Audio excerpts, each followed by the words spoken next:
Imagine waking up one morning to the news that your entire world has been turned upside down, that your parents, the ones who gave you everything, the ones who provided the luxuries of life, are brutally murdered in their own home. It's a nightmare you can't escape.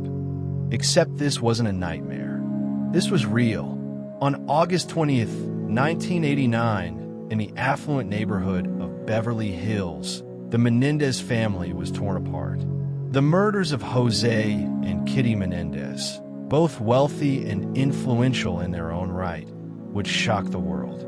But what no one could have guessed was the identity of the killers. The two men responsible for this brutal crime were their own sons, Lyle and Erik Menendez. At first glance, the Menendez family seemed perfect. The wealthy businessman, José, had made a fortune in the entertainment industry. Kitty, his wife, was a loving mother, known for her elegance and charm. Lyle, the eldest son, was a bright college student with an enviable life, while Erik, the younger brother, was a high schooler with a promising future ahead. But what people didn't know was that beneath the surface, the family was harboring a dark, twisted secret. On that fateful night, José and Kitty were shot multiple times in their home, with the killers showing no mercy. The crime scene was one of violence and brutality, a tragedy that would become even more shocking as the investigation unfolded. But the most disturbing part of the entire story was the discovery that the two young men responsible for this brutal act were their own sons. What could drive two sons to kill their parents in cold blood?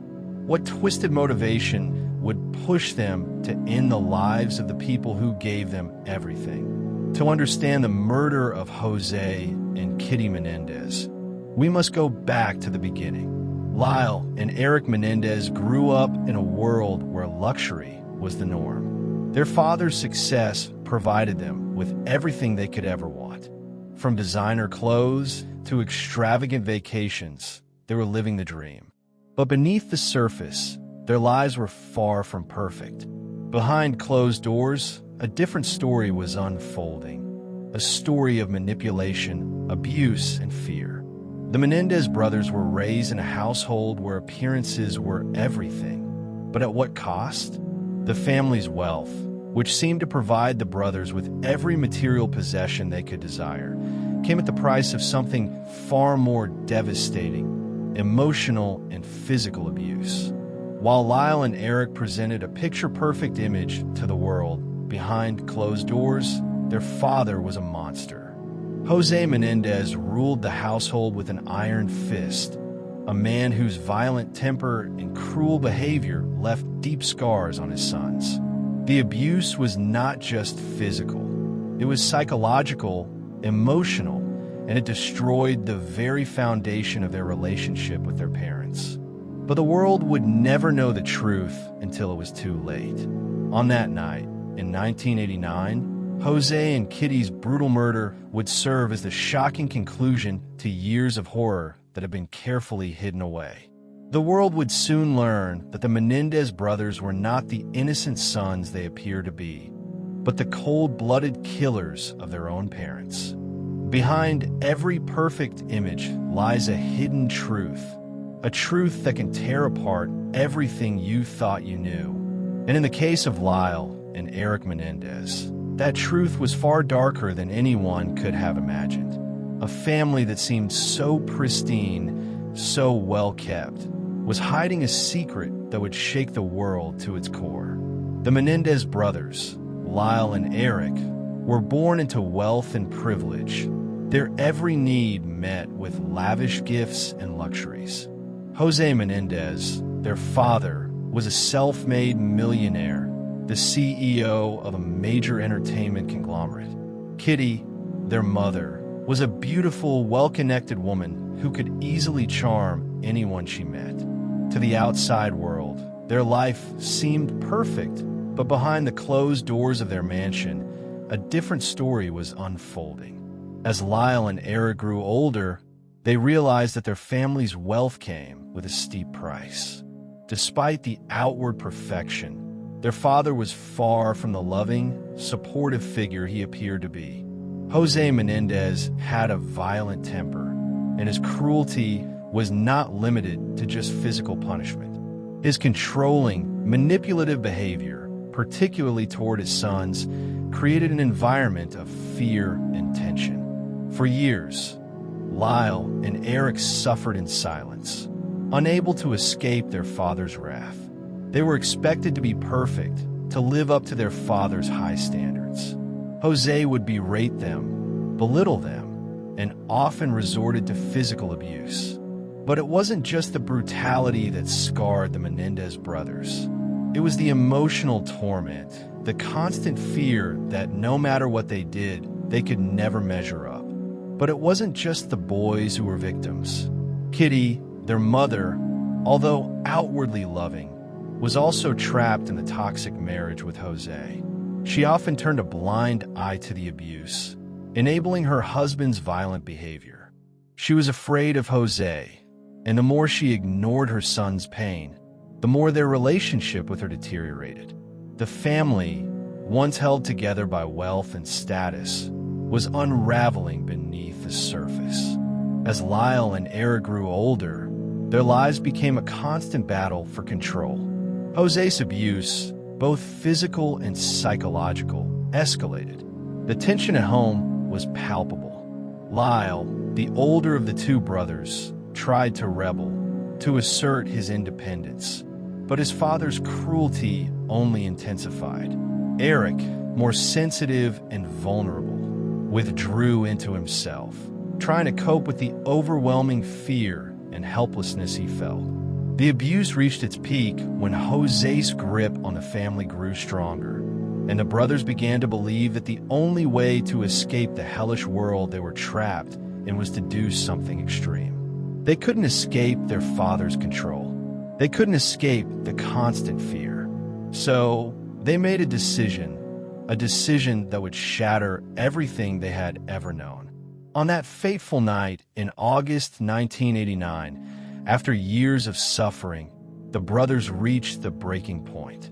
They knew they couldn't take it anymore. They had been living in the shadow of their father's rage for far too long, and now they saw only one way out: the murder of José and Kitty Menendez. The stage was set. The plan was simple. Lyle and Erik would murder their parents in cold blood, making it look like a robbery gone wrong. But no one could have predicted the horror that would unfold that night, or the terrifying truth that would later emerge. The night was set. The plan had been made. But for Lyle and Erik, what started as an escape from their father's cruelty would soon spiral into something far more horrific than either of them could have imagined. On the night of August 20th, 1989, Lyle and Erik knew what they had to do. The house was quiet. The family was settled in for the night, and their parents were unaware that this would be their final hours. But the men they had become, the sons who had suffered for so long, were no longer just children. They had become the instruments of death. Lyle, the older brother, had always been the more outspoken, the more rebellious of the two. But Erik, the younger one, had been broken by years of torment and manipulation. Together, they had planned this night, this moment, with cold precision. They had waited for the right time, the perfect opportunity, and now it was finally here. The brothers' method was simple. They would enter the living room, shoot both of their parents, and make it look like a random act of violence. They had thought it through, but what neither of them could have anticipated was the weight of what they were about to do. The psychological toll, the undeniable guilt, and the chaos that would follow. Lyle and Erik walked through the dark house, each step more deliberate than the last. They moved silently through the hallways, their hearts racing as they reached their parents' bedroom. The gunshots would be quick, brutal, and final. There would be no going back after this. At 10:30 p.m., Lyle and Erik entered the room where José and Kitty slept. With their guns raised, they fired, one shot after another. The sound of the bullets echoed through the house. The first shot struck Jose in the chest, the second in the head. Kitty, awakened by the sound of the gunfire, tried to scream, but her life was extinguished with a single, fatal shot. The silence that followed was deafening. Jose and Kitty lay lifeless on the floor. The brothers, their hands still shaking, stood over the bodies of the people who had once given them everything. But now there was no going back. The deed had been done. For a moment, they just stood there. The weight of what they had just done began to settle in. They had murdered their parents, but the shock, the horror, hadn't quite hit them yet. The adrenaline of the moment clouded their minds, and the brothers did what they had rehearsed. They staged the scene to look like a botched robbery. They ransacked the house, knocked over furniture, and tossed around valuables, trying to make it look like an intruder had broken in. But even as they did this, an overwhelming sense of unease began to creep in. Was this really what they wanted? Was this the escape they had dreamed of? Or had they just crossed an irreversible line? As the brothers left the house, they felt no relief, no triumph. The weight of the murders hung over them, heavy and suffocating. What they had planned as a means of freedom now seemed like a nightmare they couldn't escape. They thought they could outsmart the police, that they could get away with it. But deep down, they knew they had just begun a journey that would haunt them for the rest of their lives. In the hours that followed, Lyle and Erik Menendez tried to act as though nothing had happened. But nothing would ever be the same again. The brutal murders of their parents were not just a physical crime. They had fractured the very core of who they were. And as the sun rose on August 21st, 1989, the world outside would soon learn that the Menendez family was no longer perfect. The next morning, Lyle and Erik's behavior was unnervingly calm. They went about their day as if they were living in some alternate reality, a world where their parents were still alive. They called the police, reporting the brutal murders, and claimed they had been out for the evening. They said they had come home to find their parents shot dead on the floor. At first, the police bought the story. The Menendez brothers seemed genuine in their grief, their faces filled with shock and disbelief. But something didn't add up. The details of their account were inconsistent. They were too calm. They knew too much about the crime scene, too much about the specifics of the murders. It was as if they had been there, watching it all unfold. The police began to dig deeper. They combed through the Menendez family's history, looking for any signs of motive. On the surface, everything seemed fine. The family was wealthy, well-known in the Beverly Hills community, and appeared to have the perfect life. But as the investigation continued, the cracks began to show. The first red flag was the brothers' odd behavior. Lyle, the older brother, had an almost nonchalant attitude toward the murders. He showed little emotion, even laughing at inappropriate times. Erik, the younger brother, was quieter, but his demeanor didn't match the horror of the situation. There was no raw grief. There was no sense of loss. It was as if they were playing a role that didn't quite fit. As the police pieced together the details, they began to uncover the true nature of the Menendez family. Behind the facade of wealth and luxury, there had been years of violence and abuse. José Menendez, the father, had been an abusive tyrant, ruling his household with a brutal, unforgiving hand. He had controlled every aspect of Lyle and Erik's lives, constantly berating them, humiliating them, and at times resorting to physical violence. But the abuse wasn't just physical, it was psychological. Jose was a master manipulator, using fear and intimidation to keep his sons under his control. And Kitty, their mother, although loving in her own way, turned a blind eye to the suffering of her sons. She chose to ignore the darkness in their home, unable or unwilling to confront the truth of what was happening. For Lyle and Erik, this was a prison from which there was no escape. The more the police uncovered, the clearer it became that the Menendez brothers weren't just victims of a random act of violence. They were driven by years of torment and suffering, and the murder of their parents had been a desperate attempt to free themselves from their father's grip. But in their quest for freedom, they had crossed a line that could never be undone. But even as the investigation grew closer to the truth, the brothers remained calm, their guilt hidden beneath a thin veil of deception. They knew they had to maintain the act, to keep up the appearance of innocent sons who had lost everything. But the pressure was mounting, and as the walls closed in, the truth would eventually come to light. It wouldn't be long before Lyle and Erik's perfect facade began to crack. The weight of their secret was too much to bear. The police were relentless, the evidence was building, and their lies were beginning to unravel. It wasn't long before the Menendez brothers found themselves in the unthinkable position of being the primary suspects in their parents' brutal murders. The weight of their deception, their carefully crafted lies, was beginning to collapse under the relentless scrutiny of the police and the media. What started as an investigation into a tragic family murder soon became one of the most shocking cases in modern American history. The trial of Lyle and Erik Menendez was not just about the crime. It was about the secrets that had been buried for years. It was about the dark truth of their upbringing, the abuse that had been hidden behind closed doors, and the motives that drove them to kill.